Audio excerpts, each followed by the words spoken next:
tous, chers amis. Aujourd'hui, on parle de la paracha Acharei Kedoshim, deux parachiotes qui nous parlent, si on peut dire, de la même chose, les lois de tout ce qui est la sainteté, d'être saint. Mais bien sûr, avant ça, on nous parle aussi de tout ce qui est la lecture qu'on a l'habitude de lire le jour de Kippour. La grande ligne, si on peut dire, parmi toutes les lois de société qu'on donne dans la paracha de cette semaine, c'est « Tu aimeras ton prochain comme toi-même ». On parle bien sûr de tout ce qui est les relations interdites. C'est la raison pour laquelle on le lit le jour de Kippour, comme on parle plusieurs fois chaque année. Mais on ne va pas s'arrêter sur toutes ces lois, parce qu'on peut s'arrêter sur des centaines de lois qu'il y a dans la paracha. On va s'arrêter aujourd'hui sur une des phrases, qui est une phrase très connue, un adage très connu. On va voir justement qu'est-ce que ça veut dire. Tu aimes ton prochain comme toi-même. On va voir, est-ce que c'est juste un sentiment idéal, ou bien, à part être un sentiment idéal, c'est quelque chose de réel, quelque chose qui est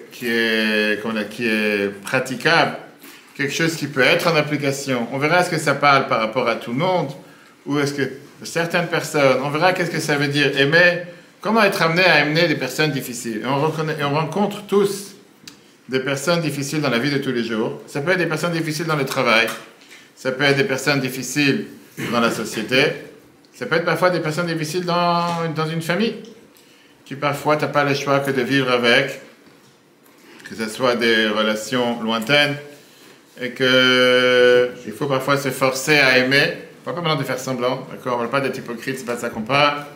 Mais on verra, parfois tu as des relations que tu veux ou pas, que tu es obligé d'aimer. On va voir justement qu'est-ce que ça veut dire le mot amour. Parce que on va voir que Rashi vient et justement, il s'arrête sur ce texte. Et on va voir quelle est cette mitzvah et qu'est-ce que veut dire cette mitzvah. Parce que la question qui est demandée, numéro 1, est-ce que c'est quelque chose de praticable? Est-ce que c'est quelque chose qu'on peut finalement arriver à le faire? Ou bien la Torah s'est lancée avec une phrase juste pour te dire c'est une belle phrase, pour te sentir comme civil, pourquoi pas? Et quand je dis aimer son prochain ou aimer quelqu'un d'autre, est-ce que la Torah vraiment elle veut dire aimer son prochain comme soi-même ou pas? Alors bien sûr, les gens vont dire il faut d'abord commencer à s'aimer avant de vouloir aimer quelqu'un d'autre. Et ça c'est le premier problème qu'on a aujourd'hui, c'est qu'il y a des gens qui ne s'aiment pas. Très bien. Mais une fois qu'on a dit ça, essayons de faire un tour de table rapide. Est-ce que c'est quelque chose qui est vraiment possible ou pas? Est-ce que je peux vraiment aimer des gens que je ne peux pas aimer? La Torah te dit à ton prochain comme toi-même, ça veut dire quoi? C'est juste un bon mot pour te mettre à l'aise, dire c'est ce que tu dois faire, c'est quelque chose qui est faisable, c'est quelque chose qui n'est pas faisable. Parce que parfois, tu peux te dire, je voudrais tout vouloir, je voudrais tout faire pour l'aimer, mais je n'arrive pas à l'aimer, qu'est-ce que tu veux que je te fasse? Alors, est-ce que c'est quelque chose de faisable ou pas faisable? Qu'est-ce que ça veut dire aimer ton prochain, aimer ton voisin? Quand la Torah te dit aimer, la Torah elle te demande ça au sens etc. du thème qu'il faut aimer, ou bien, tu sais quoi, amène-lui, je sais pas, des fleurs le muguet le 1er mai, amène-lui, je sais pas, dis-lui bonne année le jour qu'il faut dire bonne année, et ça s'arrête là. Ou bien non, aimer ça veut dire vraiment aimer, et faire comme si tout va bien, etc. Rapide, qui veut se lancer? Madame? Est-ce qu'on peut aimer tout le monde? Tu sais quoi, je vais demander une question plus dure, puisque c'est toi. Je n'entends pas, ça suffit du niveau 1. Est-ce que vraiment, combien de personnes tu aimes vraiment? Pas beaucoup. Ça, c'est pas une réponse. Vous le mettez pas beaucoup, dis-moi combien. 1, 2, 3. Combien de personnes quelqu'un il peut aimer vraiment? C'est quoi, pas toi? Les gens qu'on connaît vraiment, je dis. Parce que des fois, les gens qu'on croit connaître, en fait... Donc, combien de personnes tu aimes vraiment? Une quinzaine, une vingtaine. Une quinzaine, une vingtaine. Combien de questions tu dis, toi? Plus. Toi, je vais demander une autre question. Combien de personnes tu as aimé dans la vie et tu as été déçu? Combien de personnes tu as aimé vraiment et tu as été déçu? Je dirais... 250. Non, une bonne vingtaine, je dirais. Une bonne vingtaine que tu as aimé et que tu as été déçu. Ouais. Okay. Combien de personnes tu peux aimer vraiment? On ne peut pas maintenant aimer le mot amour qui ne veut rien dire aujourd'hui. On parle vraiment. Pendant que tu réfléchis, on va demander à la personne à côté de toi. Troisième question pour toi. La vraie amour a l'air d'être quelque chose de très rare et précieux, juste dans l'inventaire émotionnel. Quand tu dis à quelqu'un aimer son prochain, qu'est-ce que ça veut dire aimer? Quand je te dis aimer c'est quoi? Quand je te dis aimer veut dire respecter, si c'est comme ça, c'est tu aimes tout le monde. Non. Pourquoi non? Il y a beaucoup de gens que tu respectes dans la vie, il y a beaucoup de gens que tu vas respecter. Est-ce que chaque personne que tu respectes, tu aimes? Non. Alors, comment tu peux dire qu'aimer veut dire respecter? Donc, il vaut mieux se taire, comme on dit. Qu'est-ce que tu dis, toi? Moi, je dis que ça veut dire apprécier. Qu'est-ce que ça veut dire aimer? Apprécier. Apprécier, découvrir les autres. Très bien. Donc, dans ce cas-là, combien de personnes tu aimes réellement? Bah, j'ai beaucoup de personnes. Pourquoi? Parce que tu apprécies beaucoup de personnes. Bah oui, pour Très bien. Donc, elle a dit il y a très peu de personnes. Toi, tu dis beaucoup de choses. Beaucoup de personnes. On ne se rend pas compte, en fait, qu'on aime les gens. Donc, dans ta tête, aimer veut dire juste parce que j'apprécie quelqu'un, ça veut dire que j'aime. Non, au-delà d'apprécier, je prends, comment dirais-je, je prends son bon côté, en fait. Voilà, c'est ça. Parce que tu prends son bon côté, ça veut dire que tu l'aimes? Bah oui, quand même. Ok. Ouais. Donc pour toi, dans ton cercle d'amis, si tu as un cercle de, je sais pas, de 2000 amis sur Facebook ou 5000 amis sur Facebook, on va savoir. Alors, combien de gens tu peux dire j'aime réellement? Dans mon cercle là, amical et professionnel, c'est des gens que j'aime. Voilà. Combien ça peut être? Je sais pas, on va dire une bonne trentaine. Bonne trentaine. Ok. Qu'est-ce que tu dis toi? C'est quoi la question? Tu viens de te réveiller? T'as pas honte? Ça fait 10 minutes qu'on parle de la question. Non mais c'est la même question. C'est la même question. Combien de personnes tu aimes vraiment et qu'est-ce que ça veut dire aimer? Bah, combien de personnes j'aime vraiment? Moins d'une dizaine. Moins d'une dizaine. Il y a ici une femme qui a écrit sur Facebook, après je vous dirai c'est qui. À mon avis, aimer quelqu'un, c'est bien plus qu'un sentiment romantique ou affectif, c'est vouloir le bien de l'autre. C'est quelqu'un que vous connaissez. Ok, qu'est-ce que tu dis, Dan? Moi, je dis, j'aime 6 personnes. 6 personnes, d'accord. Ouais, et pour moi, aimer, c'est être capable de donner, se sacrifier d'une manière inconditionnelle sans rien attendre en retour. Ok. Qu'est-ce que tu dis, toi? Combien de personnes t'as aimé et t'as été déçu de les avoir aimées? J'en ai aimé des J'ai aimé des... Surtout que tu as 200 ans, donc tu as beaucoup plus de parcours. C'est aimer par D'accord. Aimer dans le coup et aimer. Qu'est-ce que ça veut dire aimer à chaque fois? Qu'est-ce que ça veut dire aimer? Bien sûr. Hein? Ouais, j'aime toujours des gens. Mais j'ai plus la réponse. qu'est-ce que ça veut dire aimer? Je sais plus. Tu sais plus. Ok, qu'est-ce que tu dis, toi? Qu'est-ce que tu dis, toi? Moi, je dis, j'aime ma famille, mes proches, ma femme, les parents, j'aime Dieu, j'aime aussi tous les... Je pensais qu'elle allait dire qu'il t'aime pas, tu vois. Vas-y. Ok. Bah oui, et le peuple juif. Tout à fait juste. Ok. C'est mes frères et sœurs. Donc, en deux mots, l'amour, il n'y a pas de limite. Ok, très bien. Chers amis, rappelons-nous les règles qu'on va voir ce soir ensemble. Rashi n'est pas un guide moral et éthique pour la vie. Son seul objectif est de comprendre le sens clair du texte. Règle numéro 2 sur laquelle on va s'arrêter ce soir. Rashi ne cite l'auteur d'un enseignement que lorsque son identité est claire, le texte. Et donc, la question qu'on a ce soir, que signifie « aime ton prochain » ? Pourquoi que signifie « aime ton prochain » ? Pouvez-vous vraiment aimer son prochain ? C'est ça qu'on va s'arrêter ce soir, d'accord ? La Torah te dit, on va voir la paracha de cette semaine, dans laquelle on parle, bien sûr, les deux parachas qui nous parlent de sainteté. Dans le jour de Kippour, on parle du service du jour de Kippour, dans le temps, dans l'espace, dans l'endroit. Mais on va voir que de Shim, la deuxième paracha qui nous parle aussi de sainteté, mais on voit justement que la Torah te dit que la Torah, elle a été donnée pour des personnes saintes, on doit être saint comme Dieu. Et une des règles dans laquelle on parle, des règles de société dans la paracha de cette semaine, c'est la fameuse grande exception qui est dit, l'appel de la Torah à être un peuple saint fait référence à nos relations avec Dieu et relations avec nos semblables. Alors voilà le texte numéro 1, sur lequel on s'arrête ce soir. Lévitique chapitre 19, verset 18, la Torah te dit comme ça. Ne vous vengez pas des membres de votre peuple et ne leur en voulez pas. Aime ton prochain comme toi-même, je suis ton Dieu. Une phrase, un verset. C'est un des versets les plus connus de la Torah et c'est un verset qui est comme le schéma, comme les 10 commandements. Et néanmoins, parfois, juste les versets les plus connus et les plus qu'on les répète sans arrêt à longueur de journée, ce sont les plus complexes, une fois qu'on commence à les examiner profondément avec un microscope. Et c'est ce qu'on va faire ce soir. Comme on va tout de suite voir, ce verset n'a pas d'exception. On va commencer à le décortiquer, le détailler, le déshabiller. Et on va voir que les choses deviennent de plus en plus compliquées. Parce que si c'était tellement simple qu'on le dit, ça n'aurait pas été ça. D'abord, regardons Rashi. Rashi, commentateur de la Torah, on sait très bien que Rashi vient pour un enfant de 5 ans et il vient en général nous expliquer le texte. Quand on dit texte, il ne vient pas essayer de te donner des leçons de morale, il ne vient pas te dire quoi faire, ni quoi que ce soit. Alors Rashi te dit, je le lis parce que c'est la première phrase, Aime ton prochain comme toi-même. Rashi te dit, Rabbi Akiva dit, c'est un grand principe de la Torah. Wow. Ça veut dire, on a entendu déjà parler de Rabbi Akiva un peu plus tôt, on entend des chansons, la vie de Rabbi Akiva. Non, qu'est-ce que ça veut dire que c'est Rabbi Akiva? Et pourquoi Rashi, il sent le besoin de venir nous expliquer ce verset? C'est la première question qui nous désinterpelle. D'accord? Qu'est-ce qui dérange Rashi dans ce verset qu'on a dit? Je reprends le verset précédent. Tu aimeras ton prochain comme toi-même, je suis Dieu. Qu'est-ce qu'il y a ici d'incompréhensible? Qu'est-ce qui ne va pas?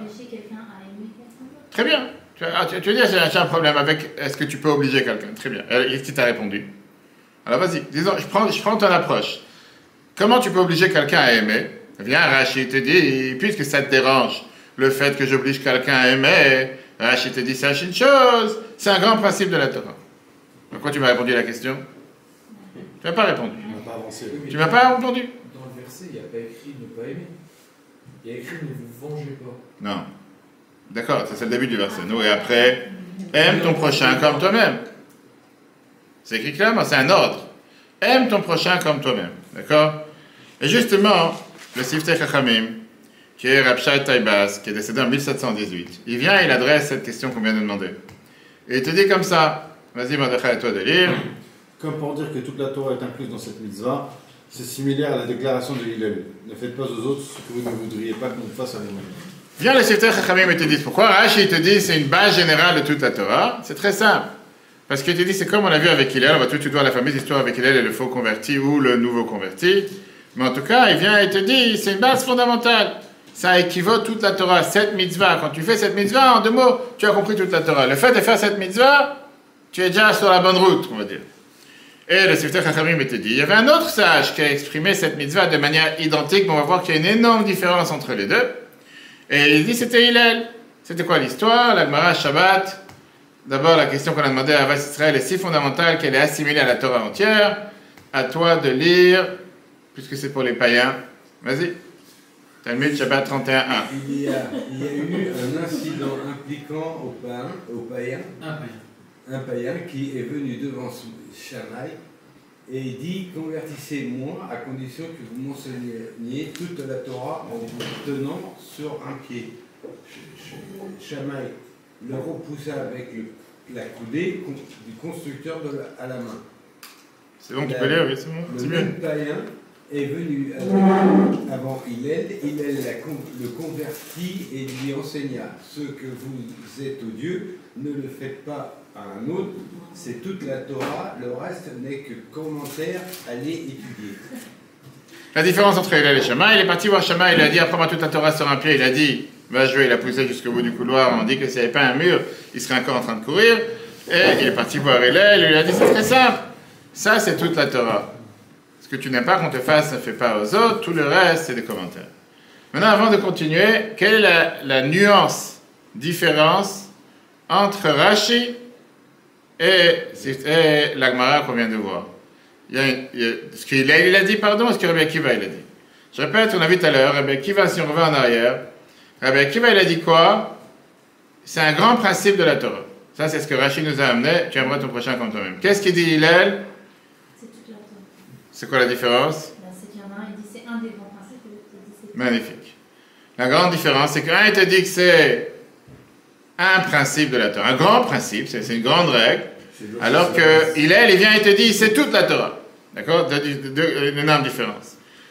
Et le Siftei Chachamim, il voit qu'en réalité, Rabbi Akiva et Hillel disent la même chose. Et donc c'est pour ça, il te dit je comprends qu'est-ce que Rashi dit, parce que ce verset, il est bref. Et Rashi, il ne veut pas que tu fasses comme si tu n'étais pas au courant. D'accord? Il te dit que ce verset vient te parler de l'essence de toute la Torah. Maintenant, comme j'ai dit tout à l'heure, on a ici deux questions. Parce que quand on se rappelle les règles de Rashi, quelle difficulté l'enseignement de Rabbi Akiva clarifie-t-elle dans le verset? En quoi Rashi est venu et t'a expliqué quelque chose qui n'est pas clair dans le verset? Tu aimeras ton prochain comme toi-même, ça c'était le verset, je suis Dieu. Et Rashi vient te dire, Rabbi Akiva te dit, ça c'est une grande base et tout. Next, comme elle a dit pas longtemps. Qu'est-ce que tu m'as expliqué? Tu m'as rien expliqué, tu m'as rien changé. Deuxièmement, même si nous acceptons que la déclaration de Rabbi Akiva est nécessaire pour clarifier le pshat, le sens simple, pourquoi est-il important de mentionner son nom? C'est très bien que Rashi en général ne mentionne pas le nom de celui qui a dit la chose, sauf si ça t'apporte quelque chose. Et ici, ce que je voudrais savoir, qu'est-ce que ça m'apporte? Qu'est-ce que ça m'amène? D'accord. Troisième question qu'on n'a pas le temps d'élaborer ce soir, mais c'est quand même important de la souligner. Si Rashi, il avait un but ici de nous montrer l'importance de la mitzvah d'aimer son prochain comme soi-même, pourquoi il te ramène quelque chose au nom de Rabbi Akiva plutôt que de ramener de son maître qui était Hillel? D'accord? Parce que Hillel, il a vécu beaucoup avant Rabbi Akiva. Et la phrase que Hillel a dit, elle passe avant la phrase de Rabbi Akiva, surtout que la phrase de Hillel, c'est une phrase qui est beaucoup plus globale. Il te dit c'est toute la Torah. Rabbi Akiva te dit c'est une grande règle dans la Torah. Pourquoi il n'a pas amené la phrase de Rabbi Akiva, de Hillel, au lieu d'amener la phrase de Rabbi Akiva? Très bien. Pour comprendre ça, il faut d'abord regarder le contexte dans lequel cette phrase elle a été écrite. Comme j'ai dit tout à l'heure dans la paracha de cette semaine, on nous parle de beaucoup de lois qui sont en rapport avec des mitzvot interpersonnels, qui veut dire qu'ils sont d'une personne envers une autre, et pour ça, ça tombe bien de la lire. On va voir toutes les lois, alors je ne sais pas s'il faut lire tous les versets, mais en tout cas, c'est tous les versets qui nous parlent. Tu peux lire par exemple le 10, le 11 et le 12. Vas-y. Tu ne glaneras point de ta vigne, et tu ne ramasseras pas les raisins tombés de ta vigne. Pour le pauvre et pour le prosélyte, tu les laisseras, je suis Dieu. Tu ne voleras pas, vous ne renierez pas une revendication légitime, et chacun de vous ne se mentira pas les uns aux autres. Tu ne jureras pas faussement mon nom, en profanant le nom de Dieu, je suis Dieu.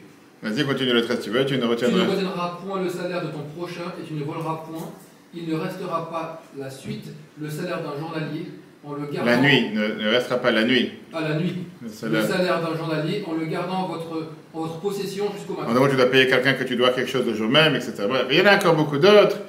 Tu ne maudiras pas le sourd, tu ne commettras pas d'injustice, tu ne sois pas un porteur d'histoire parmi ton peuple, tu ne resteras pas les bras croisés, le sang, quand le sang, la vie de ton prochain est en danger, tu n'aimeras pas ton frère dans ton cœur. Tout ça, ce sont les phrases que la Torah elle vient nous dire. Mais non, la question qui dérange, vas-y. Si nous avons déjà reçu le commandement de nous aimer les uns les autres, pourquoi tous ces commandements supplémentaires concernant la conduite interpersonnelle sont-ils nécessaires? Oui, alors que ce verset vient dans le contexte de toutes ces dizaines de versets qu'on en a lu quelques-uns, de tout ce qui est les lois de comment vivre de manière interpersonnelle. En deux mots, si tu aimes vraiment quelqu'un, tu n'irais pas lui faire tout ce qu'on vient de toi. Pourquoi la Torah doit te donner un verset qui vient et te dit tu aimeras ton prochain comme toi-même, et Rashi te dit c'est une base fondamentale dans la Torah, et elle te dit c'est toute la Torah. Et après la Torah commence à t'énumérer des dizaines de choses. Je ne comprends pas. Si je l'aime, automatiquement, quelqu'un que j'aime, je ne vais pas me comporter avec toutes ces choses-là. Je ne vais pas le voler, je ne vais pas le faire comme si je ne suis pas au courant qu'il est en danger, je ne vais pas le payer en temps et en heure. Bref, tout ce qu'on vient de voir, c'est tout à fait normal, ça se suit. D'accord? Et donc, Ça, on a vu l'inverse. Qu'est-ce qu'on a vu l'inverse? On a vu qu'il y a des gens qui pouvaient aimer, qui pourtant ils pouvaient détruire. Je suis tout à fait d'accord, mais on ne te parle de ce que la Torah elle attend de toi de faire. Donc quand la Torah te donne la base, elle te dit tu aimeras ton prochain comme toi-même. Automatiquement, personne qui aime de manière authentique une autre personne, il va lui voler, il va le décevoir, il va garder son gage, il ne va pas le payer en son temps. Maintenant, si je dois aimer chacun comme moi-même, tous ces versets sont en trop. Pas besoin de commencer à me donner tous ces détails. Il n'y a pas de la Torah, on sait très bien qu'elle est dite de manière concise, elle n'est pas là pour te donner dans tous les détails. Ce n'est pas la Torah orale ici, c'est la Torah écrite.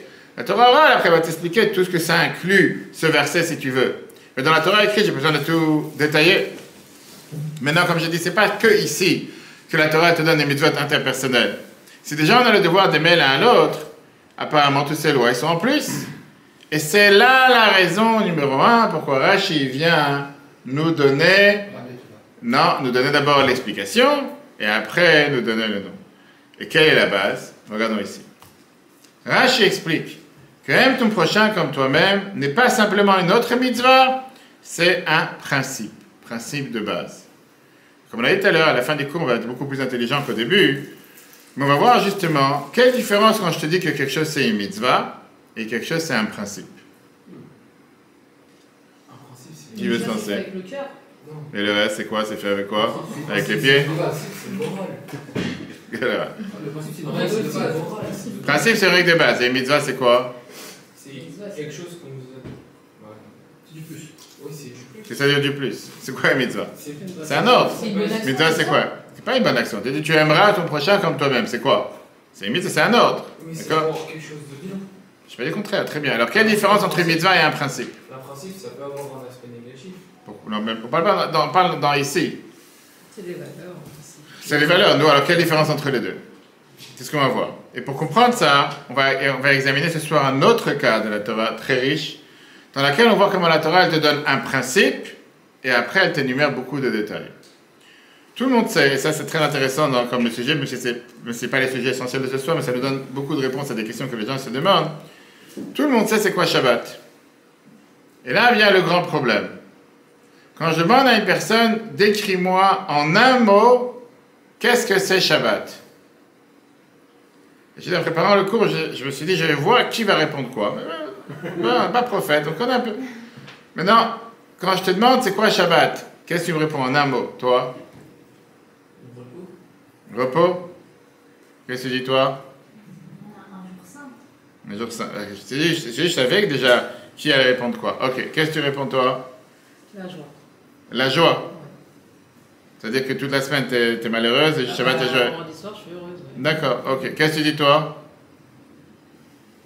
L'enfer. Dis-le. Pourquoi pas? Non, convivialité. Vas-y, quelqu'un d'autre, qu'est-ce que tu dis toi? Moi, je suis tenté de penser le réconfort, l'apaisement. Shabbat c'est l'apaisement, il y a des gens que ça leur cause plus de stress que toute la semaine. Ok, qu'est-ce que tu dis toi? L'apaisement, c'est-à-dire que- Comme pareil, le repos. C'est bizarre que personne n'a dit l'enfer. Parce que la réalité, elle est que beaucoup de gens, quand tu leur demandes c'est quoi Shabbat, ils disent c'est l'enfer. Tu demandes un mot. Tu dis c'est tous les interdits. Tu peux rien faire. Beaucoup de gens à qui tu parles et qui te disent qu'il y a tellement de lois, il y a tellement de restrictions, il y a tellement de choses qui viennent par dizaines, par centaines. C'est l'enfer. Quand tu parles à des gens qui pas forcément ils savent, l'enfer Shabbat, c'est l'enfer, d'accord? Maintenant, combien des lois de Shabbat sont vraiment explicitement citées dans la Torah? La réponse, très peu. Aucune. La grande majorité, ce sont des lois qui sont écrites dans la Torah orale. Quand on vient te dire, la base, le principe, c'est quoi Shabbat? Shabbat, c'est un jour de repos. C'est un qui a bien répondu. On regarde vraiment comment la Torah dit ça dans le texte. Texte numéro 6, c'est à toi de lire et parce que c'est toi qui as donné la bonne réponse. On lit ça dans le Kiddush aussi, on lit ça vendredi soir. Souvenez-vous du jour de Shabbat pour le sanctifier. 6 jours sur lesquels vous devez travailler et faire tout votre travail. Le 7e jour est un Shabbat, pour l'honneur de Dieu. Tu ne feras aucun ouvrage, ni toi, ni ton fils, ni ta fille, ni ton serviteur, ni ton bétail, ni l'étranger qui est à l'intérieur de tes portes. Car en 6 jours, Dieu fit le ciel et la terre, la mer et tout ce qui s'y trouve. Et se reposa le 7e jour, c'est pourquoi Dieu a béni le jour du Shabbat et l'a sanctifié. Magnifique. Si je résume tous ces versets, j'envoie sur ChatGPT ou Gemini ou ce que tu veux, en un mot, la réponse, repos. Tout ce que cela vient me dire, repos. Donc, après, quand tu commences à rentrer dans les détails, ça c'est un exemple typique de ce que ça veut dire un principe. Qui veut dire, c'est un concept qui vient guider la personne plutôt qu'un détail de mode de fonctionnement, que faire, que pas faire. La Torah ne te dit pas n'importe quel détail qui va rentrer pour t'expliquer qu'est-ce qui constitue le mot travail et qu'est-ce qu'on a le droit de faire Shabbat et qu'est-ce qu'on n'a pas le droit de faire Shabbat. La Torah elle te dit comme ça, Shabbat égale arrêter de travailler, se reposer. Maintenant, qu'est-ce qui veut dire se reposer? Va apprendre. Et là, tu vas avoir des centaines de lois qui te disent que tout ce que... Et pour ça, j'ai dit, quelqu'un qui comprend c'est quoi Shabbat dans ce mode, il a une autre vision de c'est quoi Shabbat. Et donc, qu'est-ce que ça veut dire se reposer? Qu'est-ce que ça veut dire travailler? Comment définir le repos? Comment définir travailler? Et donc, ça, c'est où vient la Torah orale. Et ça, je parle des traditions qu'ils ont expliqué tous les détails pour savoir c'est quoi une mlacha, c'est quoi un travail, qu'est-ce que ça veut dire un travail que la Torah considère un travail, qu'est-ce qu'on n'a pas le droit de faire Shabbat. La Mishnah elle te donne des textes et on a appris plusieurs fois les 39 travaux de Shabbat avec les sous-dérivés, ce qui sont les différents lois de Shabbat, etc. Maintenant, on n'a pas le temps, c'est pas un cours sur Shabbat ce soir. Mais ça veut dire qu'en réalité, qu'est-ce que la Torah, quand on va sur le principe, les gens ils vont te dire, mais quel rapport avec, je ne peux pas faire telle et telle chose, pourquoi c'est interdit? Les gens ils te disent, j'arrive pas à comprendre, pourquoi Shabbat ne peut pas faire telle ou telle chose? Quel rapport entre, par exemple, ne pas conduire Shabbat, ou bien ne pas aller dans son travail Shabbat, ouvrir ses affaires Shabbat? Qu'est-ce qui unit ces deux choses? Et quand je te dis, tu repars au principe. Principe numéro 1, repos. Tout ce qui enfreint le mot repos, tu peux le faire Shabbat. Très bien. Et donc la réponse, elle est que le principe de Shabbat, c'est quoi? Se reposer du travail. Maintenant, il y a beaucoup de débats. Qu'est-ce qu'on appelle le travail? Par exemple, est-ce que appuyer sur un bouton d'électricité, ça s'appelle un travail? Quand on dit j'ai rien fait, ça ne m'a pas pris rien de spécial. Mais ça, c'est une discussion pour un autre temps. Viens la Torah te dit, le principe de Shabbat veut dire se reposer. Ça, c'est Shabbat. Mais il y a les Chachamim, les sages à la Torah orale, ils te viennent te décrire comment je me repose avec mille et une choses. Et donc, tout ce que tu vas faire qui correspond au repos, tu fais Shabbat. Tout ce que tu vas faire qui ne correspond pas au repos, tu ne peux pas faire Shabbat. Mais donc ça, c'est le principe. Revenons à notre cas et au sujet de ce soir. La Torah te dit c'est la même chose quand je te parle d'aimer son prochain comme soi-même.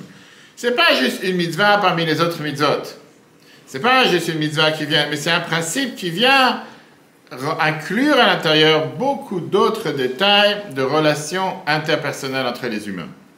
Tous les lois des Shabbat sont dérivées du concept de repos. Pareil ici, toutes les autres mitzvot qu'on a citées tout à l'heure incluent beaucoup d'autres qu'il y a dans la Torah sont dérivées de cette mitzvah et du composant du principe qui est aimer ton prochain comme toi-même. Maintenant, on va comprendre avec une nouvelle perspective ce que Rashi lui nous dit. Rashi l'a dérangé, la question qui nous a dérangé tout à l'heure, qui était comment on a tellement de lois qui apparaissent tellement redondants, ils apparaissent tellement, pas nécessaires, alors qu'on a déjà la base. La base, elle était aime ton prochain comme toi-même. Mais maintenant, on voit que ce n'est pas du tout redondant, ce n'est pas du tout une répétition. Au contraire, ce sont une application pratique de la base du principe de la Torah qui aime ton prochain. De la même manière que les 39 travaux de Shabbat viennent t'aider, viennent t'expliquer, viennent te montrer comment faire Shabbat et comment se reposer. Tous ces mitzvot interpersonnels sont dérivés du principe de Ahavat Israël, d'aimer son prochain comme soi-même. Plus que ça, ce n'est pas juste un principe qui vient gouverner un groupe de mitzvot, que Rabbi Akiva il est venu, il t'a dit, c'est un grand principe de la Torah. En d'autres mots, c'est un concept qui vient expliquer dans notre paracha qui sont les bases fondamentales, voire toute la Torah. Pourquoi? Parce qu'au final, chaque mitzvah, elle est reliée avec les relations humaines, que ce soit honnête dans les affaires, que ce soit être gentil envers les étrangers, que ce soit être droit dans le jugement, que ce soit ne pas causer du tort à un autre, ne pas voler l'autre, ne pas détruire les biens de l'autre. Tout ça revient à la base qui est d'aimer son prochain comme soi-même. C'est exactement la même notion. Donc c'est pour ça que Rashi vient ici de Rabbi Akiva pour te dire que aimer son prochain comme soi-même n'est pas une mitzvah. Quand je te dis aimer ton prochain comme toi-même, qu'est-ce que j'ai dit? Qu'est-ce que j'ai dit avec cette phrase? Aime ton prochain. Et quoi? Et qu'est-ce que je dois faire? Rien. Qu'est-ce que ça veut dire aimer? J'ai demandé tout à l'heure à chacun, il a expliqué aimer de manière différente. Viens la Torah et te dit ça, c'est le principe. Après, tu commences à faire des dessins, tu commences à faire une barre, et tu commences à faire des cases. Qu'est-ce que ça veut dire aimer son prochain? Et là, la Torah, elle vient te décrire. De la même manière que quand la Torah te dit Shabbat, c'est le jour du repos, mais elle ne te dit pas comment, ni quoi. Et après, la Torah, elle commence à te donner des lois. L'amour est défini par des obligations morales qui sont la base de toutes ces mitzvot interpersonnelles. Et ça, c'est la méthode de la Torah. La méthode de la Torah, c'est d'abord te donner les grands principes, et après te donner les détails qui vont découler de ces principes. Et une fois qu'on a compris cette base, on a compris beaucoup de choses qu'il y a dans la Torah, qui est très riche. Maintenant, quelqu'un peut dire qu'a priori, il y a une différence entre les deux. Comment ça se fait que quand la Torah elle parle des Shabbat, elle te dit la règle, le principe, et tous les autres détails, c'est la Torah orale. Alors que quand on arrive à l'amour, dans la Torah, elle te parle de la base, le principe, mais après, elle commence elle-même à te donner les autres détails. Pourquoi elle n'a pas fait comme Shabbat? Pourquoi elle t'a pas dit Shabbat, je t'ai dit c'est un jour qu'il faut se reposer, je me repose. Et les détails, va les voir dans la Torah orale. Alors tu dis la même chose ici. Amour, tu dois aimer. Quoi, comment? Torah orale. Il n'y a pas dans la Torah écrite. Pourquoi dès que ça arrive à le fait de Shabbat, se reposer à Shabbat, la Torah ne te dit pas pourquoi ni comment, va voir dans la Torah orale, et là-bas c'est décrit dans tous ces détails, alors que quand on parle de l'amour, vient la Torah te dit non, l'amour, tu dois aimer ton prochain. Comment et quoi? Je vais te donner des détails. Elle commence à te donner des dizaines de détails dans cette paracha, dans les autres, ne pas voler, ne pas truander, ne pas détruire les affaires de l'autre, ne pas voler, etc. Pourquoi elle ne peut pas te dire aime ton prochain, le reste, va voir les détails ailleurs? Et là, on revient à ce qu'on a dit tout à l'heure. Parce que ça vient accentuer ce qu'on a dit tout à l'heure. C'est pas juste un principe comme les autres principes. C'est un principe de base, voire un principe fondamental, que sans ça, tu ne peux pas vivre dans la société. Et c'est pour ça que la Torah elle-même s'efforce à venir te dire aime ton prochain. C'est pas juste un grand mot. Ou pour certains, un gros mot. Ou pour certains, ça peut faire peur. Qu'est-ce que ça veut dire aimer ton prochain? Ça veut rien dire. Viens, la Torah te décrit qu'est-ce que j'attends de toi. Et si tu vas vivre avec ces mitzvot interpersonnelles, par la force des choses, le fait que tu vas vivre de cette manière, automatiquement, tu aimeras ton prochain et le monde pourra être stable. Et c'est pour ça qu'elle te décrit tous ces détails. Mais il y a des choses où ça vient du bon sens, du coup. Ah, maintenant qu'on a commencé à dire la réponse, c'est du bon sens. Qu'avant, quoi, c'était du mauvais sens. Non, parce qu'un principe, c'est avec du bon sens. Alors que une mitzvah, beaucoup moins. Pourquoi une mitzvah beaucoup moins? Ça dépend comment toi tu comprends c'est quoi une mitzvah. Il y a des gens comme j'ai dit tout à l'heure, quand quelqu'un te dit Shabbat, c'est l'enfer, il a compris c'est quoi Shabbat. Quand quelqu'un te dit Shabbat, c'est un jour de repos, il a compris que n'importe quelle chose qui enfreint le repos, automatiquement, c'est pas Shabbat. C'est pas shabbatique. Et c'est pour ça que je ne vais pas faire Shabbat. Donc il ne prend pas ça comme l'enfer, il prend ça comme un bonheur. Il prend ça comme c'est magnifique. Puisque Dieu veut absolument que je me repose. Et pas le repos comme moi, je le comprends. Quelqu'un va dire, moi c'est mon jour de sport, j'ai envie de faire 1 heure de marche sur le bord de mer, ça c'est mon repos. Dieu n'est pas d'accord avec ça. Dieu dit, non, je suis pas d'accord, c'est pas ce que tu dois faire Shabbat. Shabbat, ça veut dire reposer comme moi j'apprends le repos, pas comme toi tu apprends le repos.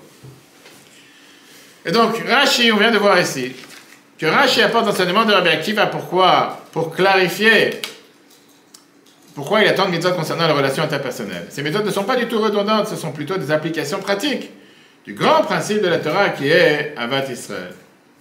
Alors, la question qu'on nous demandait tout à l'heure, pourquoi la Torah choisit-elle de présenter toutes les méthodes interpersonnelles comme des détails de principes plus larges d'Avat Israël et pas autre chose? Elle aurait pu s'en se passer. Comme Shabbat, on a dit c'est vrai, on a besoin parce que c'est une base. Mais on va voir qu'il y a quelque chose de beaucoup plus profond ici. Ok, d'abord une histoire. Alors, rappelez-moi de cette histoire, je la dirai à la fin. Il y a 2 très belles histoires aujourd'hui, cette histoire, rappelez-moi à la fin. Maintenant, la question qui nous dérange, c'est la question plus profonde. Est-ce que vraiment on peut aimer quelqu'un d'autre? Est-ce que vraiment on peut arriver à aimer quelqu'un d'autre? Pourquoi? Parce que, oui, la Torah te donne un mécanisme, des principes, des détails, comme on l'a vu dans les cas de Shabbat. Mais pourquoi la Torah elle te donne ça spécialement avec des mitzvot interpersonnelles? Pour quel but? Et qu'est-ce que la Torah elle cherche à te donner tellement de détails quand elle parle de la mitzvah d'aimer son prochain comme toi-même? Comme on a dit, la vraie question, on aurait pu la demander par rapport à Shabbat. Pourquoi la Torah elle vient et elle te donne seulement la règle sans rentrer dans les détails? On va demander la question à l'envers. Si la Torah elle te dit tu dois te reposer, elle aurait pu nous donner quelques détails. Non, la Torah elle a fait comme si je ne suis pas au courant des détails. Repose-toi les détails ailleurs. Et la réponse, elle est claire dans le cas des Shabbat. La Torah te met tous les détails dans la Torah orale. Alors qu'ici, quand elle parle d'Avat Israël, la Torah n'attend pas que tu vas aller voir la Torah orale. La Torah elle vient te dire j'ai envie que maintenant, tout de suite, tu saches et tu sois au courant de quoi on parle. Et comme on l'a dit tout à l'heure, la question qui dérangeait le plus important, pourquoi Rashi vient et te parle ça au nom de Rabbi Akiva? Et pour répondre à cette question, il faut recommencer à comprendre quelle est la base fondamentale d'Avat Israël. Comme j'ai dit tout à l'heure, est-ce que vraiment on est capable et on peut aimer son prochain comme soi-même? Soyons sincères. Tu peux aimer quelqu'un énormément, mais est-ce que tu peux l'aimer comme toi-même? Et la réponse à cette question dans la traduction, on a vu que la vraie amour est très rare. Quand tu dis que quelqu'un dit, alors, c'est une personne qui aime 30 personnes, ou que n'importe quelle personne qu'elle apprécie, elle aime. Comme on dit, Kol HaKavod, magnifique. Mais pas tout le monde a ce don de pouvoir apprécier ou aimer chaque personne qu'elle apprécie, aimer. Ça, je dis, c'est vrai qu'on a un grand problème. Et un problème, c'est que les gens ont du mal à définir que veut dire amour. Qu'est-ce que ça veut dire amour? Qu'est-ce que ça veut dire aimer quelqu'un? Qu'est-ce que tu décris dans les mots aimer? Est-ce que tu as donné un morceau de gâteau à quelqu'un, tu l'as aimé? Est-ce que tu as eu des rapports sexuels avec quelqu'un, tu l'as aimé? Tu as beaucoup de gens qui ont des rapports avec des prostituées, pas forcément qu'ils aiment. Qu'est-ce que ça veut dire aimer? Le mot d'amour, et pas, tu vas chercher dans le dictionnaire, tu vas chercher dans, comment on appelle ça, dans ChatGPT, etc. Et chacun va te donner une définition. Et comme je dis, la réalité, elle est qu'on peut compter sur les doigts les gens qu'on aime réellement, vraiment. Alors comment la Torah peut te dire aimer chacun? Comment la Torah te dit tu dois aimer ton ami, ton prochain, comme toi-même? Si on prend ce commandement littéralement, comme la Torah le dit sérieusement, c'est une question qui dérange. Et vient Rambam et il nous donne justement la réponse à cette question. Dans le texte numéro 7, Laurence, à toi. C'est une expression. Pourquoi je dis Rambam? Un Nachmanide, pardon. Et on va voir, avant que tu commences, et on va voir comment un Nachmanide va te dire que c'est pas possible. Il va clairement te dire, c'est pas ce que tu t'imagines aimer. Ce que toi tu interprètes aimer, et ça tombe bien que c'est toi qui le dis, c'est pas parce que ce que tu penses aimer que ça veut dire oui, j'aime tout le monde. Non. Parce que aimer, ça a un sens beaucoup plus profond. Regarde ce qu'il dit Nachmanide. C'est une expression exagérée car un corps humain n'est pas capable d'accepter un commandement d'aimer son prochain comme soi-même. Nachmanide, on va pas, c'est pas quelqu'un de simple, c'est quand même un des plus grands sages de la Torah, décédé en 1270, sage d'Espagne. Il te dit, c'est pas ce que tu penses, c'est pas ce que tu t'imagines. Aimer, c'est pas un mot qu'on se lâche. Aujourd'hui, les gens disent, j'aime un gâteau au chocolat. Qu'est-ce que ça veut dire tu aimes du gâteau au chocolat? Tu aimes la glace au chocolat? Quel rapport? C'est tout tu aimes. Surtout, tu peux dire j'aime. J'aime le poulet, j'aime le poisson. Quelle est la définition du mot aimer? La Torah te dit, tiens, ton prochain, tu vas le manger comme une glace au chocolat. Quel rapport? Et donc, qu'est-ce que c'est? Alors, la question qui dérange, une fois qu'on a vu ce Rambam, qu'est-ce que la Torah veut dire par cette phrase? Est-ce que c'est vraiment le sens simple du terme? Aime ton prochain comme toi-même? Et quand on demande cette question, comme on dit, il y a la question la plus dure qu'il faut affronter. Parce que généralement, quand la Torah te donne un ordre, ça veut dire que quand la Torah te demande de faire quelque chose, elle te donne les forces de pouvoir le faire. Si Dieu te demande de faire une mitzvah, il te donne les forces de pouvoir le faire. Dieu, il ne peut pas te donner le devoir de voler comme un avion, parce que c'est quelque chose qu'on n'a pas la capacité de faire. Donc on n'a pas une mission dans la Torah d'aller voler comme un avion. Très bien. Quand tu parles des émotions, et quand tu parles de l'amour en particulier, ce ne sont pas des actions. L'amour n'est pas une action. L'amour, c'est un sentiment. Et je crois que c'est Laurence qui a dit ça tout à l'heure. Je vais dire, comment tu peux demander à quelqu'un d'aimer? Ce n'est pas une action, quelque chose à faire. Tu peux ordonner l'ordre à quelqu'un de faire quelque chose, de dire quelque chose, ou même de penser quelque chose.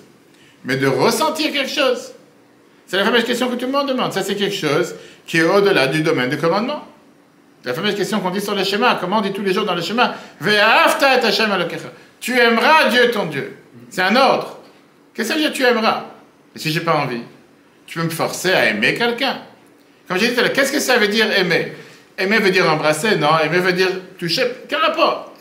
Aimer, c'est une notion qui a un rapport avec le sentiment. Ce n'est pas un rapport avec l'action. Et si c'est un rapport avec le sentiment, tu ne peux pas donner un ordre à quelqu'un d'aimer, d'avoir un sentiment. Ce n'est pas quelque chose qu'il doit dire, ce n'est pas quelque chose qu'il doit faire, ce n'est pas quelque chose qu'il doit penser. Et si quelqu'un n'est pas d'accord, qu'il le dise. D'accord ou pas d'accord? Tu n'es pas d'accord? Tu dis comme ça, tu dis si. D'accord, ok. J'ai des gens qui font les choses à l'envers dans la tête. On dit si, comme ça. Ok, il faut qu'on commence à lire à l'envers. Et là, la réponse à la question, et c'est ce qu'on va apprendre ce soir. Il y a deux approches, deux réponses. Et donc, la question qu'on a ici, tu vois, regarde tout ce peuple-là qui s'aime, soi-disant, forme de cœur. Comment la Torah peut-elle nous ordonner de ressentir de l'amour pour chaque juif, ou pour chaque être humain? Et on va voir tout de suite que l'approche de la Torah ne te donne pas l'ordre de sentir de l'amour dans le sens émotionnel. On laisse ça à ta tête. Numéro 1. Là, on parle de faire des actions d'amour. On ne parle pas de l'amour émotionnel, ce qui est tout à fait différent. Qui veut dire des expressions du fait que tu te soucies pour l'autre. Regardons comment elle dit justement le Hakta va Kabbalah par Madame Angé. J'allais dire Ange tout court. Pourquoi dire Angélique? Ok, vas-y. Ce que le verset signifie, c'est ceci. Quelle que soit la bonté et la gentillesse que vous pensez mériter de la part de ceux qui vous aiment, faites-le aux autres. Ça, c'est déjà tout à fait différent. Et là, on rejoint ce qu'on a vu tout à l'heure par rapport à Hillel, qui veut dire, l'interprétation vient faire une distinction entre des sentiments d'amour et des actions d'amour. Et là, je demandais à Laura sa question. Comment tu définis la différence entre des sentiments d'amour et des actions d'amour? Ça, c'est pour ceux qui ont passé le bac plus 5, qui ont passé la philo, c'était la question numéro 40. Quelle différence entre des sentiments d'amour et des actions d'amour? Les actions, c'est des choses que l'on fait, en fait. Oui, c'est une action, c'est que tu fais, j'ai compris, alors. D'accord. Un sentiment, c'est quelque chose qui est ressenti, en fait, c'est pas la même chose. Comment tu fais la part des choses? Comment tu différencies les deux? Il y en a un qui s'exprime dans le cœur et l'autre dans la tête. Ouais. Qu'est-ce que ça veut dire qu'il s'exprime dans le cœur, dans la tête? Il y en a un qu'on contrôle et l'autre non. Qu'est-ce que ça veut dire que tu contrôles et tu ne contrôles pas? En soi, le sentiment, c'est quelque chose que tu choisis pas. J'allais dire plus que ça. Je vais demander la question. Est-ce qu'on peut faire des actions d'amour sans sentiment d'amour? Oui. Est-ce qu'on peut avoir un sentiment d'amour sans action d'amour? Oui, aussi. Ah ouais. Je répète, parce qu'apparemment on n'a pas entendu. Est-ce qu'on peut faire des actions d'amour sans sentiment d'amour? Oui. Tout le monde a dit oui? Non. Enfin, Toi tu dis non. Donc on peut faire des actions d'amour sans sentiment d'amour. oui. Je n'ai pas compris, je répète. Parce que toi tu dis non et oui, tu dis non. Donc je répète. Hein? Tu dis quoi? On peut faire des actions d'amour sans sentiment d'amour. Toi tu dis non. On ne peut pas faire des actions d'amour sans sentiment d'amour. Si on fait une action d'amour, c'est forcément qu'on a un sentiment d'amour. Maintenant je demande à l'envers. Est-ce qu'on peut avoir des sentiments d'amour sans faire des actions d'amour? Oui, moi Moi aussi. Toi tu dis non. Et toi tu dis? Moi, je dis oui. Donc toi tu dis qu'on peut avoir des sentiments d'amour, mais on ne peut pas avoir des sentiments d'amour sans faire des actions d'amour qui suivent. C'est la preuve qu'on aime la personne qu'on fait les actes d'amour. Et toi tu dis, on peut avoir des sentiments d'amour. Non, moi je dis non aux deux. Parce que pour moi, il n'y a pas l'un sans l'autre. Donc s'il y a des actions, il y a forcément des sentiments. Et inversement. S'il y a des sentiments, il y a forcément des actions. Oui. Est-ce que tout le monde est d'accord avec Ethan? Non. Non. Dans les deux sens? c'est oui, tous les deux. Qu'est-ce que ça dit oui tous les deux? L'inverse de ta. Ouais, tout l'inverse. Non, parce que c'est lui qui dit, pour ça tu peux dire l'inverse. J'ai compris. D'accord. Quel rapport? Nous. On peut avoir Prenons un exemple. Action d'amour veut dire j'aime le thon. Ouais. Action d'amour. J'aime le thon, je mange du thon. Oui. Ça veut dire que j'ai des sentiments d'amour envers le thon? Bah, pas forcément. Pas forcément. Tu viens de te contredire. Mais non, mais c'est pas de l'amour. C'est pas de l'amour. On parle d'amour, aimer, on parle d'aimer. Ah ouais, là, c'est autre chose. Mais quoi, c'est autre chose? Tu parles d'amour, c'est tout. Quel rapport? Laurence, elle est à l'heure au travail. Elle aime une certaine personne. Est-ce que ça veut dire parce qu'elle aime, c'est pour ça qu'elle a un sentiment d'amour avec cette personne? Elle aime cette personne comme elle a dit. Hein? Il y a un sentiment d'affection. Sentiment d'affection, mais pas un sentiment d'amour. Ben non, mais c'est Voilà. pas C'est pas l'amour. Donc elle n'est pas d'accord avec toi. Ben oui, mais c'est pas logique. C'est pas logique. Alors c'est ce qu'on va voir. Quand on parle de vraie émotion d'amour, et on vient de dire tout à l'heure que la base est que c'est pas tout le temps quelque chose qu'on peut atteindre, et c'est pas tout le temps en demande, comme on dit, c'est pas quelque chose qu'on peut arriver à l'avoir. Faire des actions d'amour, c'est quelque chose qui est beaucoup plus facile à faire, et beaucoup plus quelque chose qui est facile à atteindre. Vient la Torah ici, elle te définit la différence et la définition entre les deux, qui est totalement différent. Il y a ce qu'on appelle les actions d'amour, elle traduit ici les actes, et il y a les sentiments d'amour. Et c'est pas parce que je fais une action d'amour que j'ai forcément un sentiment d'amour. Après, on verra le point contraire. Mais il est pas vrai. Donc, non, quel point pas vrai? La mitzvah, elle n'est pas qu'est-ce que tu ressens. La mitzvah, elle est comment tu te comportes. D'accord?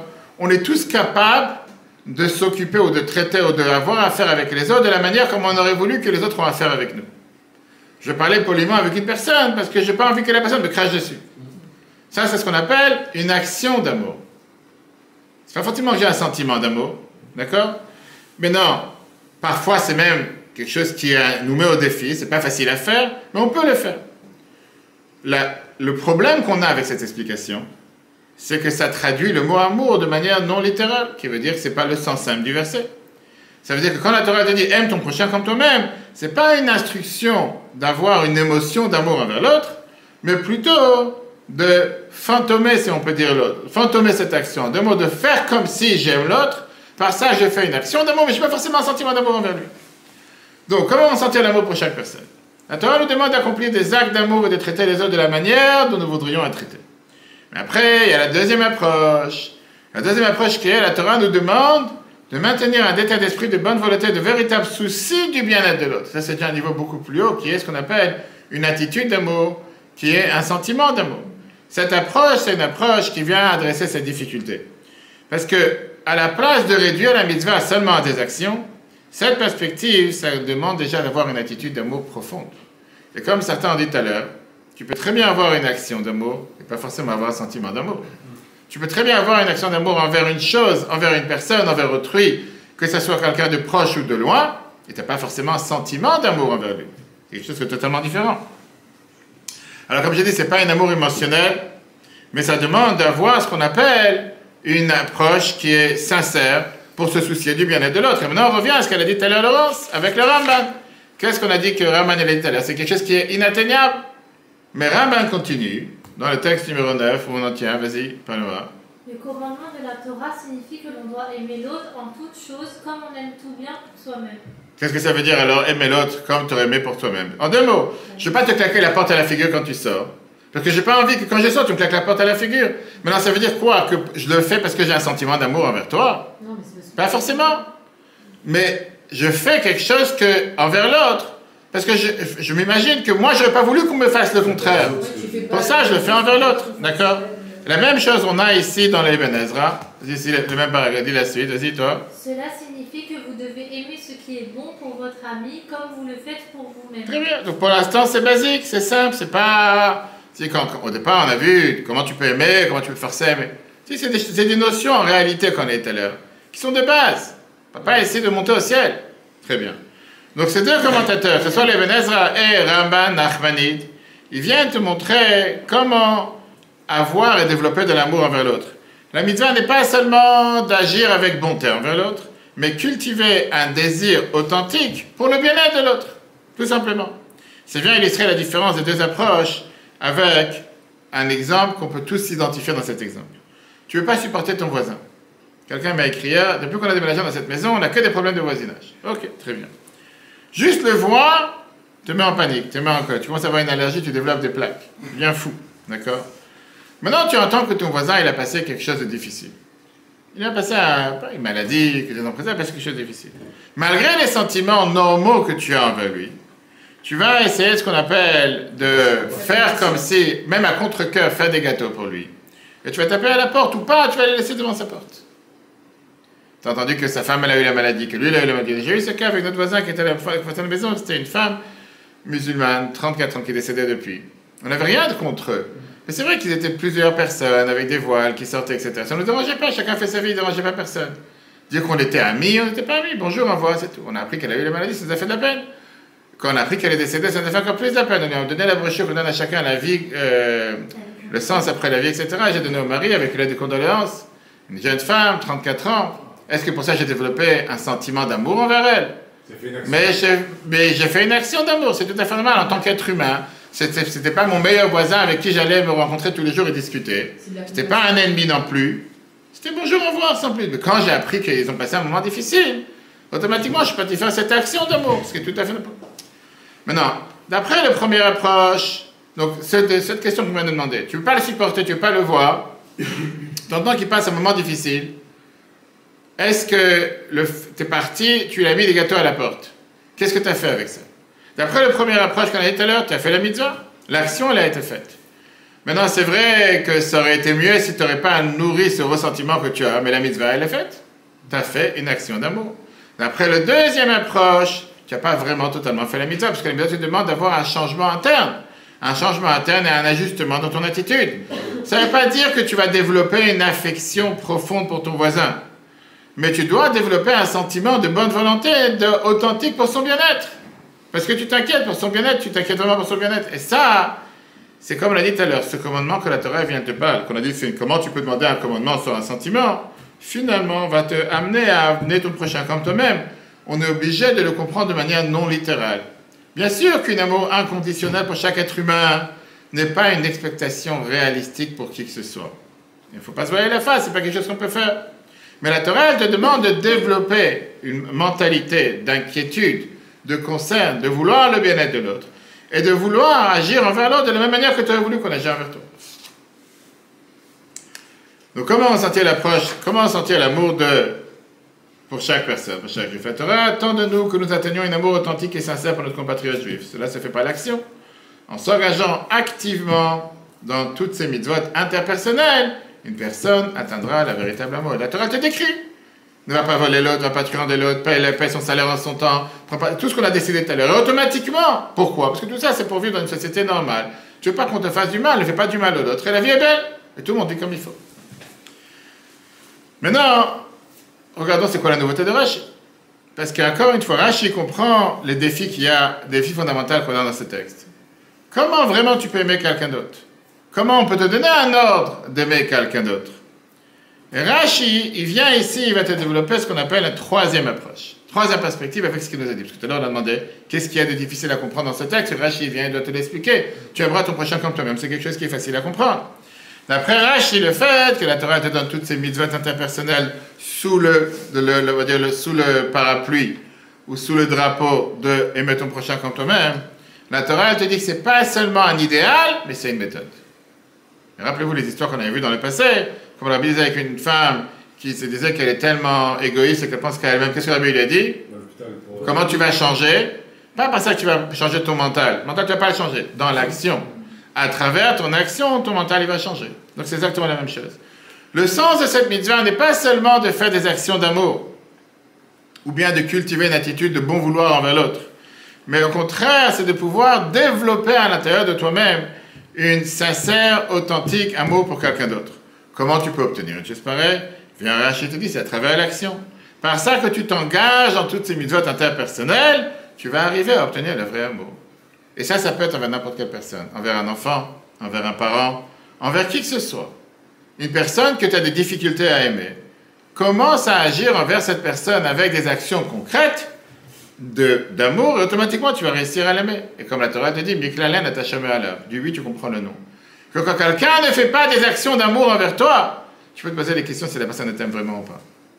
Parce que ça n'existe pas de dire je t'aime et tu fais rien pour montrer que tu l'aimes. je t'aime 20 fois par jour avec 20 cœurs et 20 bisous que tu as sur les emojis, ça ne veut rien dire. Tu peux envoyer 100, ça ne veut rien dire. C'est pas ça qui montre que tu aimes une personne. Si tu aimes vraiment la personne, tu dois être capable d'agir et de le faire concrètement. Viens la Torah, elle te dit, le gros mot, la grande phrase, la grande ligne, aime ton prochain. Avec ça, tu n'as rien dit. Qu'est-ce que ça veut dire aime? Descends dans le concret. Commence à agir. Par ça que tu vas commencer à le faire, par ça que tu vas commencer à faire des actions d'amour envers l'autre. Tu vas finir par l'aimer. Parce que tu ne peux pas aimer quelqu'un seulement avec des mots. Tu ne peux pas aimer quelqu'un seulement avec des grandes phrases ou en écrivant des belles lettres. Et tu as des gens qui sont des professionnels en savoir écrivant des lettres. Mais c'est des lettres, comme on dit en hébreu, rek mitoch, elles sont vides de leur sens. C'est des très belles lettres, mais ils ne veulent rien dire.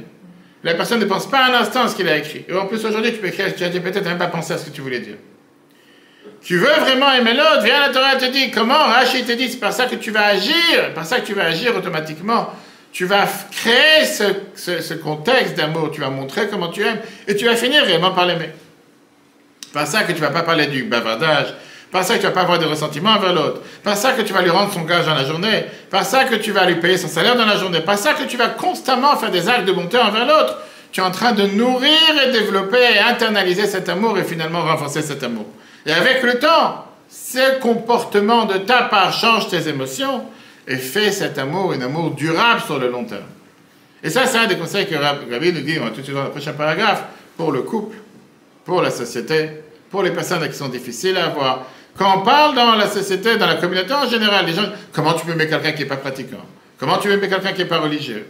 Et la Torah dit par ça que tu vas faire une mitzvah avec la personne. Par ça que tu vas regarder sur son fond intérieur et pas son extérieur. Automatiquement, tu vas apprendre à l'aimer. Peut-être qu'il a une neshama, qu'il a une âme juive, qu'il veut aussi faire des mitzvot. Peut-être qu'il a des difficultés, peut-être qu'il n'a pas appris. Et finalement, à force de faire des mitzvot avec lui, tu vas finir par l'aimer. Regardez comment Rabbi dit ça dans le texte numéro 11, Mordechai. Rashi répond à ces questions en expliquant que aime l'autre comme soi-même est un principe général qui englobe de nombreux détails. Puisqu'il s'agit d'un principe général, il est entendu que sa réalisation pratique se produit en observant les détails individuels. Et cela commence par les commandements énumérés immédiatement avant celui-ci. Ne soyez pas un colporteur de commérage, ne haïssez pas votre prochain, ne vous vengez pas, et même avant cela, avec des commandes comme ne volez pas. Et donc, qu'est-ce qu'on a ici? L'observation des mitzvot individuelles nous amène à Avat Israël, aimer son prochain. Et aimer son prochain donne à chaque mitzvah une signification et un but plus profond. Et là est la différence, si on peut dire, avec le parallèle des Shabbat. Pourquoi? Parce qu'il y a un composant en plus dans cette idée. Pas seulement les mitzvot qu'on fait interpersonnels, vous nous aider à arriver à aimer son prochain, mais ça sert comme un guide principal pour tous les mitzvot. Parce que la relation est réciproque, on vient de lire. Et avec ça, on peut comprendre l'idée qu'on a parlé par rapport à Shabbat. La Torah ne te dit pas Shabbat, c'est une liste d'interdictions ou d'obligations.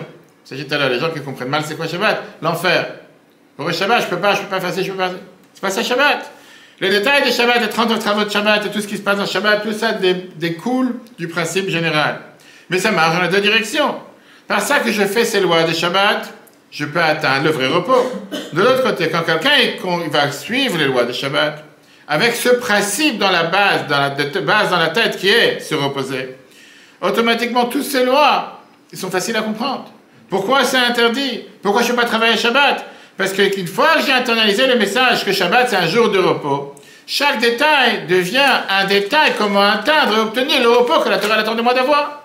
La même chose avec Avat Israël, le fait que je ne vais pas parler de mauvaise langue, le fait que je ne vais pas être narcissique, le fait que je ne vais pas voler l'autre, le fait que je ne vais pas truander l'autre, le fait que je vais le payer en son temps. Automatiquement, ça va me faire ce switch, ce changement dans la tête, avec ce principe d'aimer son prochain qui va être facile à atteindre. Parce que le fait que je ne vais pas parler du mal de l'autre, pas parce que j'ai peur que Dieu va me taper sur la tête, ou parce que Dieu il me force à le faire comme l'était là. Tu ne peux pas forcer quelqu'un à faire quelque chose. Mais parce qu'à force de le faire, automatiquement je développe l'amour envers l'autre. Maintenant, revenons à la question qu'on a demandé tout à l'heure, qui a été Rabbi Akiva. On a posé la question. Pourquoi Rashi doit citer le nom de celui qui nous l'a enseigné? Pourquoi l'approche de Rabbi Akiva, c'est une approche unique? Et le Talmud nous raconte justement un débat, un dialogue très intéressant qu'il y a eu entre Turnus Rufus, qui était un gouverneur romain, et Rabbi Akiva. Et cette discussion, c'était justement une discussion en rapport avec la tzaka. Turnus Rufus a demandé à Rabbi Akiva qu'est-ce qu'il en pense, et il lui a dit, je ne comprends pas, donner la tzaka, tu es en train de violer les actions de Dieu sur terre. Si Dieu voulait que cette personne soit pauvre, pourquoi tu lui donnes de l'argent? Dieu, il a décidé qu'il soit pauvre. C'est bien Dieu qui décide le monde. Pourquoi tu lui donnes de l'argent? Écoutez la réponse de Rabbi Akiva. Regardons le texte. Monsieur JC. La Gemara va battre à 10a. Nous refusé à Rabbi Akiva, je vais l'illustrer cela par une parabole. À quoi cette question est-elle comparable?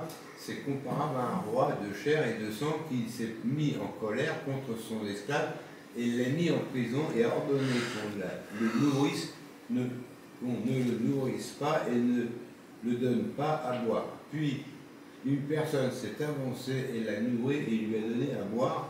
Si le roi apprenait cela, se serait-il pas en colère contre cette personne? Exact. Qu'est-ce qu'il y a? Et donc, en 2 mots, c'est quoi la question? Dieu, il a décidé que cette personne soit pauvre. Pourquoi tu lui donnes à manger? Qu'est-ce qu'il a répondu à Rabbi Akiva? Dan.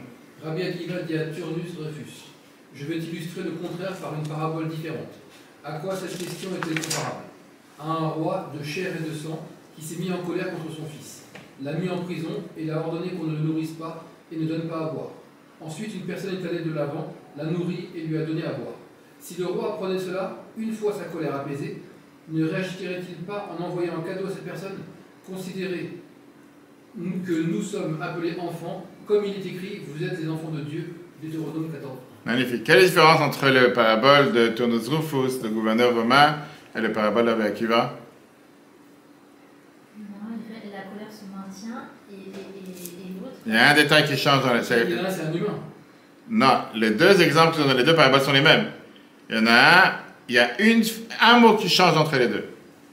La colère apaisée. Non.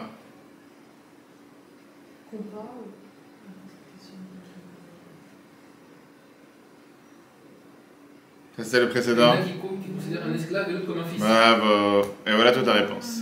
Ça, c'est toute ta réponse. Turnus Rufus considérait les Juifs comme des esclaves de Dieu. C'est dit quoi? Le roi, il s'énerve contre son esclave. Toi, tu vas sauver son esclave. Il va t'en vouloir. Eh bien, il dit, espèce d'idiot. Le peuple juif n'est pas des esclaves. Le peuple, c'est des enfants de Dieu. Et quand tu regardes comme un enfant, tout change. Le roi, il a pu mettre son enfant en prison ou quoi que ce soit. Mais quand tu vas aller sauver son enfant, il va te remercier. Eh bien, tu vas considérer chaque juif comme un enfant de Dieu. Et on voit ça dans la Mishnah des Pirkei Avot, qu'on va lire ce Shabbat. Chapitre 3, éteins à ton tour. Rabbi Akiva a dit, le peuple juif est l'enfant bien-aimé de Dieu. Cet amour est amplifié par le fait que Dieu a rendu public notre relation, comme le dit le verset. Vous êtes des enfants pour l'Éternel, votre Dieu. Et donc, si tout le peuple juif sont les enfants de Dieu, on n'est pas juste une nation. On est une famille. Et puisque nous sommes une famille, automatiquement, on retourne à l'exemple qu'on vient de dire. Imagine que tu as quelque chose de très intéressant, de mal à raconter sur ton voisin, et tu as envie de le partager. Après, tu dis, mais la Torah veut pas que je le partage, pourquoi je vais raconter quelque chose de mal sur mon voisin? À ce moment-là, le principe revient à sa place. Sans ce principe, aux yeux de Rabbi Akiva, qui considère les peuples juifs comme des enfants, donc on fait partie de la même famille, tu aurais pu dire, bon, c'est pas grave. Mais là, tu te dis, Dieu veut pas que je le fasse, donc je vais pas le faire. Quand tu regardes avec les yeux et les lunettes de Rabbi Akiva, ça transforme cette action en quelque chose de beaucoup plus profond. Tu vas pas juste ne pas le faire parce que Dieu veut pas que tu le fasses. Tu vas pas le faire parce qu'on est une famille. Si on est une famille, comment tu veux que je le fasse? Et donc, tu n'aurais pas voulu que les gens parlent du mal de toi. Pourquoi tu vas aller parler du mal des autres? Et donc, pourquoi tu vas aller parler du mal de quelqu'un d'autre qui est en plus quelqu'un, un membre de ta famille? Et ça, c'est pour ça, Rashi, il te dit, c'est quoi le secret comme obtenir l'amour du prochain? Pour ça, tu as besoin d'avoir ces 2 bases. L'approche de Rashi était, d'abord, il faut avoir un principe directeur d'amour, enraciné dans la compréhension de chaque juif est une famille. Deuxièmement, on doit s'engager dans des actions concrètes, accomplir des méthodes positives et éviter les interdictions pour donner vie à cet amour. Sans cette fondation intellectuelle d'amour, même si quelqu'un fait toutes les mitzvot, il ne pourra jamais les atteindre. Pourquoi? Parce que ça, c'était la perspective de Rabbi Akiva. Imagine quand quelqu'un il grandit en tant que seul enfant, plus tard, dans les années plus tard, il découvre qu'en vérité, il avait un frère qui était perdu, qui vivait dans un autre endroit du monde. Est-ce que ça n'a pas changé toute sa manière comment il va regarder sur la vie? La même chose avec Rabbi Akiva. Rabbi Akiva te dit, tu changes ta perspective quand tu reconnais chaque juif comme un membre de famille. Ça transforme pas seulement comment tu te comportes, mais comment tu ressens. Et quand tu commences à vivre de cette manière, tu peux développer un sentiment authentique d'amour envers qui que ce soit. Ce qui n'empêche pas que quand quelqu'un fait quelque chose de mal, il faut le décrire. Et quand quelqu'un est mauvais, il faut le dire. Bien sûr, ça dépend qui, ça dépend quoi. Mais c'est pas au nom de ce qu'on vient de dire qu'on peut couvrir. La Torah te dit clairement qu'il faut réprimander quelqu'un qui fait quelque chose de mal. Tu veux dire quelqu'un qui fait quelque chose de mal, mais comme c'est un frère ou comme c'est un proche de famille, je veux dire qu'il a fait quelque chose de bien, il a fait quelque chose de mal, il faut le dire. Comment incroyable. Regardons justement cette histoire avant de passer au résumé. Écoutez tellement, c'est une histoire richissime. Gedalia Moshe Goldman est plus tard devenu le grand rabbi de Zvil. Chaim Shaul Brook, c'était un des grands, on va dire, maîtres de Chassidut de Chabad en Russie. Les deux, ils ont été plusieurs années, longtemps dans les camps prisonniers en Russie. C'était quoi leur grand péché? Le fait d'avoir propagé le judaïsme sur le régime communiste. Un Shabbat, le commandant sadiste du camp, il a appelé Gedalia Moshe à son bureau. Il lui a dit, j'ai ici les papiers pour ta libération. Il lui montre les papiers dans l'air. Et il lui dit, maintenant, si tu veux être une personne libre, tu dois signer les papiers comme quoi tu acceptes ta libération. Qu'est-ce qu'il répond Gedalia Moshe? C'est Shabbat aujourd'hui, je ne peux pas signer le jour de Shabbat. Le commandant, qui savait très bien depuis le départ que Gedalia Moshe n'allait pas signer ces jours-là, transgresser Shabbat, il a crié en lui disant, si tu ne vas pas signer les papiers, tu vas finir à pourrir dans cette prison encore 8 ans. C'est vrai que les prisons en Sibérie, c'était pas Seine-et-Marne en 77. Ok. Il a dit, peu importe. Aujourd'hui c'est Shabbat, et je ne vais pas profaner les jours de Shabbat. Il en avait dit, signe pas. Tu vas être cette prison encore 8 ans, et on verra si ton Dieu peut t'aider. Viens, Gedalia Moshe lui répond comme ça, écoutez bien. Si Dieu il veut m'aider, il fera sans toi. Et s'il veut que je sois en prison encore 8 ans, je serai en prison encore 8 ans, même si tu décides de me laisser partir. C'est mon Dieu qui décide. Il dit, ça n'a rien à voir avec toi, c'est pas toi qui décides mon sort. Là, ce commandant sadiste qui était déjà enragé, qui pensait qu'il allait humilier ce juif, il n'a pas réussi à le faire, il a sorti son pistolet. Et il a commencé à vouloir le pointer pour lui tirer dessus. Non, il a pointé sur son cœur pour le tirer sur M. Gedalia. Et au même moment, la fille de ce commandant rentre dans le bureau. Et elle crie en disant, non, j'ai oublié. Il met le pistolet sur son cœur et dit, on va voir maintenant qui c'est qui va t'aider. C'est ça que personne ne peut l'aider. Et il commence à préparer le revolver, à mettre la gâche en avant, etc. À ce même moment, la fille de ce commandant rentre dans le bureau. Elle rentre dans le bureau et voit son père qui a le revolver sur le cœur de ce Gedalia Moshe, qui n'était pas son meilleur ami. Et elle dit, papa, tu es en train de perdre une balle pour rien. Un homme, il va mourir de toute façon. Qu'est-ce que tu perds une balle? Ces nazis étaient tellement, ces Russes étaient tellement tordus. Et donc, il a mis le revolver sur la table. Et il dit la phrase suivante. Pense pas que c'est ton Dieu qui t'a sauvé. En disant à Gedalia Moshe. Et il lui dit, si ce n'était pas pour ma fille, tu aurais déjà été mort un sac de viande par terre. Ok.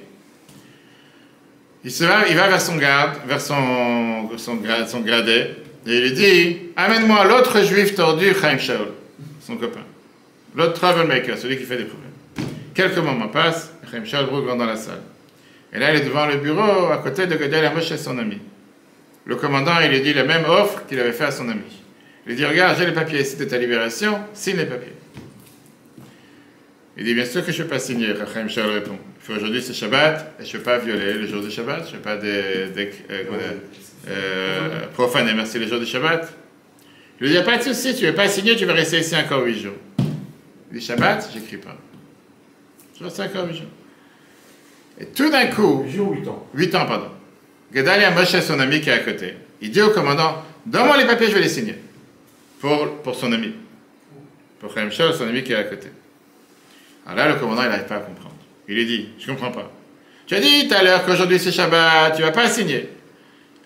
Et pour ça, tu vas rester assis encore 8 jours. Et maintenant, tu es prêt à signer les papiers pour lui? Qu'est-ce qui se passe? Et là, il lui a répondu comme ça. Je suis bien sûr que pour gagner ma liberté, je ne vais pas signer les papiers Shabbat. Mais là, c'est différent. Moi, je suis fort. Moi, je pourrais tenir encore 8 ans. Moi, j'ai aucun problème de tenir encore 8 ans dans cette prison. Mais lui, il est beaucoup plus faible. Lui, il ne pourra pas tenir ici encore plus longtemps.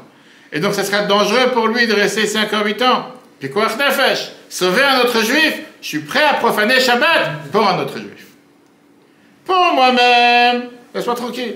Pas besoin de profaner Shabbat. Moi, j'ai la force, je vais rester. Pour sauver la vie d'un autre juif, bien sûr, il faut profaner Shabbat. Et je suis prêt à le faire tout de suite. Qu'est-ce qu'il a fait après? Quelques secondes après, le commandant a signé les papiers et il a libéré les deux. L'histoire véridique. Pourquoi? Parce qu'au final, ce que Gedalia Moshe lui a dit au départ, c'était pas lui qui était en contrôle. C'est Dieu qui décide. C'est une tellement belle histoire qui vient et qui te montre qu'est-ce que ça veut dire aimer son prochain comme soi-même. C'est du réel. Et après, c'est le juif, Chaim Shol, il est parti en Israël, il a dirigé une grande yeshiva, je connais son petit-fils aujourd'hui. Ça montre comme quoi, qu'est-ce que ça veut dire être capable de se mettre en danger pour l'autre? Oui. Pour moi, j'ai aucune raison pourquoi je profane le Shabbat, mais si je dois profaner le Shabbat pour sauver la vie de quelqu'un d'autre, sans question, je vais le faire.